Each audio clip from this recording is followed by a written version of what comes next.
കേന്ദ്ര ആഭ്യന്തരമന്ത്രി അമിത്ഷായ്ക്കെതിരെ അപകീർത്തികരമായ പരാമർശം നടത്തിയെന്ന കേസിൽ രാഹുൽ ഗാന്ധിക്ക് ജാമ്യം. ജാർഖണ്ഡ് ചൈബാസയിലെ ജനപ്രതിനിധികളുടെ കോടതിയാണ് ജാമ്യം നൽകിയത്. ജാമ്യം തേടി രാഹുൽ കോടതിയിൽ നേരിട്ട് ഹാജരായിരുന്നു. PR അരവിന്ദ് വിവരങ്ങൾ നൽകാനായി. അരവിന്ദ്, എന്താണ് ഇതുമായി ബന്ധപ്പെട്ട കോടതിയുടെ നിരീക്ഷണം? എന്താണെന്ന് കോടതിയിൽ നടന്നത്? ഇന്ന് 2018 രാഹുൽ ഗാന്ധി നടത്തിയ ഒരു പരാമർശമാണ് ഈ കേസിന് ആധാരമെന്ന് പറയുന്നത്. അന്ന്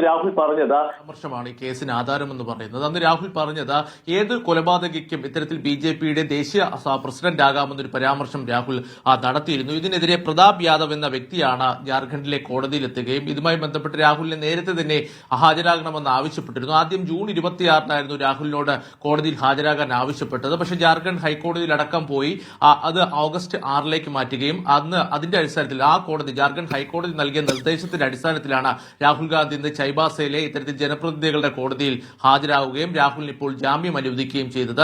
എന്തായാലും നമുക്കറിയാം, വിവിധ സംസ്ഥാനങ്ങളിൽ രാഹുൽ ഗാന്ധിക്കെതിരെ ഇത്തരം സമാനമായ കേസിന് എടുത്തിട്ടുണ്ട്. ഉത്തർപ്രദേശിലും അതുപോലെ തന്നെ മധ്യപ്രദേശിലും ജാർഖണ്ഡിലും ഇത്തരത്തിൽ അമിത്ഷായ്ക്കെതിരെയുള്ള അപകീർത്തി കേസുകൾ എടുത്തിട്ടുണ്ട്. എന്തായാലും വിവിധ സംസ്ഥാനങ്ങളിൽ നിലവിൽ രാഹുലിന് ജാമ്യം ലഭിച്ചിട്ടുണ്ട്. ജാർഖണ്ഡിലെ ചൈബാസ കോടതിയിൽ നിന്നാണ് ഇപ്പോൾ ഏറ്റവും അവസാനമായി രാഹുലിന് ജാമ്യം ലഭിച്ചിരിക്കുന്നത്. ശരി, PR അരവിന്ദാണ് വിവരങ്ങൾ നൽകിയത്.